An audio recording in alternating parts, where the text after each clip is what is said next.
Hi, welcome to Happiness Hints. I'm Talia Newland and today I'm talking to Mushroom Montoya, a shaman from North America. So first of all, Mushroom, please tell us a little bit about yourself and about your work. Well, I spent 30 years as an architect. I designed courthouses, courtrooms, and a huge variety of other types of buildings.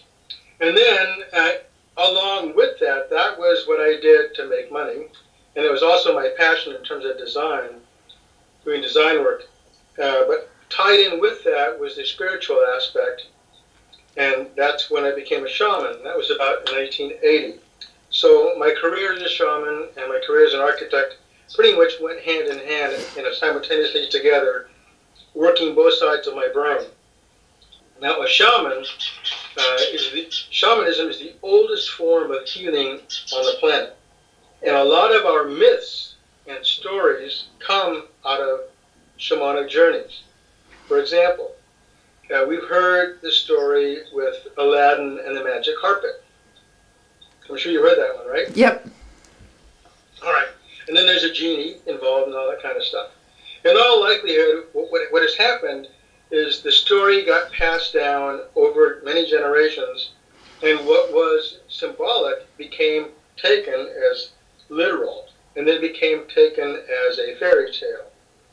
Shamans, some shamans like myself, would quite often lay down on a carpet, quote, the magic carpet, and we'll have a drum, or I'll have somebody assisting us with a drum and around or some other type of sonic driver, and we will, with this incredible gift that according to the Southwestern Indians, the gift of imagination. So what I'll do is I'll use that gift and I'll actually leave my body and I'll go to other realms. And then I'll come back and I'll tell people what it is, that I discover, or I'll bring back a remedy of some sort, or I actually bring back a healing and somebody will be healed. So somebody tells that story, and I'll say, oh yeah, I was over with Mushroom and he got out to his magic carpet and he flew off somewhere. He told us a story where he flew off and then he came back. Yeah. Yeah. Which is a true story. Yes. So long as you don't make everything literal. Yeah. I have to ask you about the other realms you go to. There are within the cosmology here in the West, and it's a little bit different, like in Nepal, but it's similar. But in this cosmology, there's an upper world, a middle world, which is where we live, and a lower world. Now, upper and lower have nothing to do with good or bad any more than going east or west, north or south. It's just a direction. In Nepal, for example, they don't go up and down. They go over rainbow bridges to the four directions. But once again, going to these other realms. And in these other realms, there are entities. Sometimes we refer to them as spirits. Sometimes we refer to them as guides. Sometimes we refer to them as animal spirits. Because more often than not, they are in the form of an animal. Now think about this, for example. If you were in the outback, and you're like 8 years old, and your parents have gone somewhere to go retrieve something, and you find yourself all alone, and you want a protector. So what kind of a protector would you prefer? Some guy wearing a dress that incidentally has some wings that are not anatomically correct, or would you rather have like a big bear or a big lion as a protector? Yeah. Anyway, and I tell my students that since spirit has no body, they can manifest in any form they choose. And they will usually manifest in a form that is meaningful to you in one way or another, though the meaning may not be obvious right off the bat. Yeah. For example, I was teaching a class, and I was teaching them how to acquire a power spirit for a partner, but there was an odd number. So one of the students who was repeating the class, so I had her get me a power spirit. And she goes, but don't you already have one? And I said, yes, I do, but I would like a specialist this time. I would like you to get me one that'll help me write. So she did, and she came back and she goes, I'm not sure I did it right. I brought you a client. So I said, okay. Once again, we don't know, why they choose the forms that they do, but I figured that I'll go ask. I'll go ask the clam spirit, how it's going to help me. And the clam spirit said, make sure that you put a pearl of wisdom in each chapter. Good advice from a clam, right? Yeah, that's beautiful. It's interesting you talk about the three realms, because in Buddhism, in Tibetan Buddhism, there are 3 realms of existence as well. And in the what they call the Sambhogakaya, the enlightened beings can manifest in any form that is best for the person in our realm that they want to help. So it's very similar to what you're saying. All right, well, that's really great. I now have an insight into what a shaman actually does. I think there's a lot more we could talk about in that. But for now, I'm going to ask you, what would be your happiness hint? Play. I had this conversation last night with a couple of women, and they were saying, what is your secret to being married for 42 years? And I said, playing. And I said, when you stop playing and you're married, you have to ask your question, why did I stop? Because when we first start off dating, we play a lot. We goof around, we chase each other, we play tag. And we do a lot of the things we did as children in terms of play. Mm-hmm. And, we are hardwired to play. So when we stop playing, then we get in trouble. So playing is vitally important. I can't emphasize how important that is. And then along with that, happiness and the concept of self are intertwined. If we limit ourselves, the concept of self, to what is inside our skin, we restrict an abundance of happiness from occurring.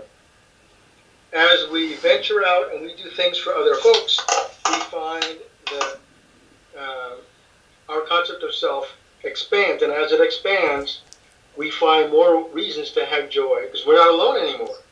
We can't be lonely if we're surrounded by those we love, and if we're surrounded by the other selves of we have. So sometimes I look at my wife and I'll go, I never imagined myself with blue eyes and curly hair. But the idea being that she is part of my greater self. Okay. It's sort of like looking to the community that, so you get to the point where we get to John Lennon's song, Imagine there's no country, imagine there's no religion, so there's nothing that divides us. Okay. Mm-hmm. What about a happiness hurdle? Do you have something in your life that you find gets in the way of you maintaining your happiness? Yes, grief. Ah, yes. We all suffer grief, and grief can sometimes completely overshadow us. Let's see, the day before yesterday was my son's birthday. He would have been 47, but he died when he was 22, which is unfortunate for me, and it causes grief. And if I'm happy before the grief comes to visit, then I'm pretty depressed. Yeah.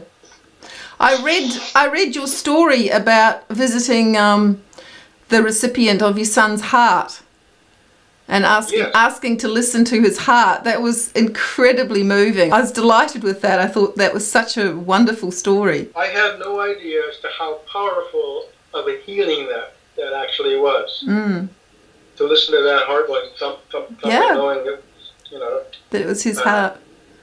Yeah. Not only that, but, I'm looking at a man who's in his 50s. He has a couple of kids and a wife who would not be alive, Yeah. Now, fortunately, my son died, but he was able to give the gift of life. So how do you handle the grief? You say that when it comes, it can completely overshadow you. How do you work with that so that it doesn't completely demolish you? I don't try to fight it. You can't fight grief. If you do, all it does is get bigger. Yep. And all you do is postpone it. So I will go to a place where I can cry. Sometimes there's no place to go, so I'll cry anyway. Yeah. And so my daughters tease me about that I cry at everything, even cartoons, if they're sad. Which is true, critical part of Yeah. grief and sadness and worry are intertwined with joy. If we were never sad, if we never felt grief, if we never worried, we would never know what happiness really was because we wouldn't have a comparison. Yeah. Yeah. Yeah. That's true. What about a happiness hero? Is there somebody that you really admire who either brings happiness to other people or is just incredibly happy no matter what?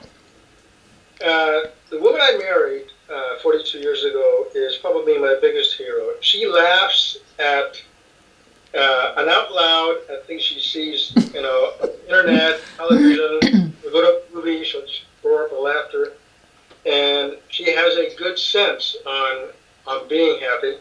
Along with a friend of mine who's a kidney recipient, and they both have this ability to quickly pass through other emotions that get in the way, and then pop back into happiness. Because we all know that every emotion that we experience is only temporary. Yeah. It's like you can't jump rope forever. Yeah. Yeah. No matter how much we like it, we just can't do it forever. That's right. Great. Okay. Do you have a quote that you'd like to share with us? Well, I have two. Okay.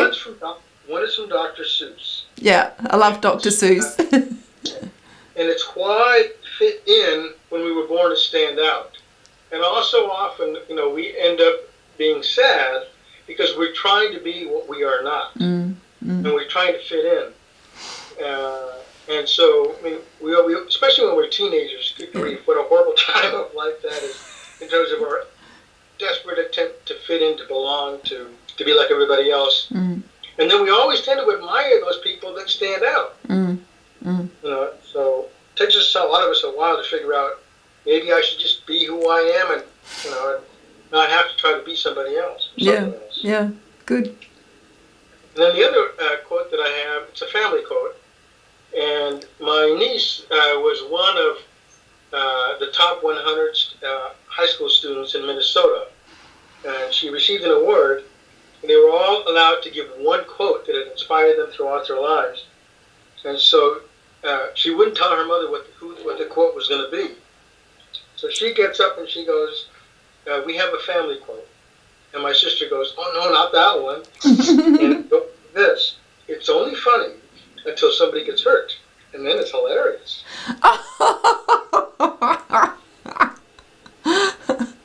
And along with that, we're all entitled to self-pity pool. We can sit there and soak in it, lick our wounds, and that's appropriate for a while, but eventually we have to get out. And then sometimes when we get out, we can look back and go, well, that was silly. Actually laugh at it, even though going through it may have been painful. Yes. And my mother was a child care worker at the house, and when little kids would fall down, she would caution us, and she would say, do not go down and go, oh, you okay? Yeah. All you do, you're the kids. What you do is you make fun, you tease, you feel sorry for the table that they hit, or you laugh about what a great comedy role that they did or whatever. And he goes, kids are always going to suffer pain when they get hurt, but they don't have to suffer. And if you start making them worry, then you go from what is unpleasant physically to what is unpleasant mentally. Yeah. That's a really good distinction, the distinction between pain and suffering. We can't avoid pain, but we can avoid the mental suffering that makes that pain a great deal worse. Oh, no, and pain. So one of the jobs that I do as a shaman, and I tell people this, I said my primary purpose is to help end suffering. Yeah. Which means that somebody will come by and they'll go, I'm dying. And we'll talk, and I'll tell them, I can help you with that, because my job is not to keep your body alive at all costs. My job is to ease suffering. And so if you are ready, I will help you with that. If you're not ready, I help you with that too. You can do either. There was a very, very very good friend of mine where I used to work, and the first intimate death that she experienced was that of her daughter. And I went and talked to the daughter before she died, and I said, I want to talk to you. I want to talk not to you, the mother, and not you, the daughter, not you, the wife. I want to talk to you to find out what you want. Mm. And she basically said, I'm in so much pain, I'm cranky all the time. And I hurt. And I know I'm going to die, it's inevitable. But I don't want my kids to remember me as this angry old lady. Mm. Mm. So I said I would help her with that process in terms of coming to terms with the inevitability of death of her body, and so that she could have some joy, some happiness as she transitions out. Mm. By the same token, I have this other gentleman who was given a terminal diagnosis 6 months. And I told him, what you say and what you add after I am will determine whether I can help you or not. Mm-hmm. I said, I have shamanic healing, but you will undo it if you continue to say, I have cancer and I am dying. Mm. I said, you don't have cancer, your body does. Mm. The body is an incredible self-healing mechanism. Mm.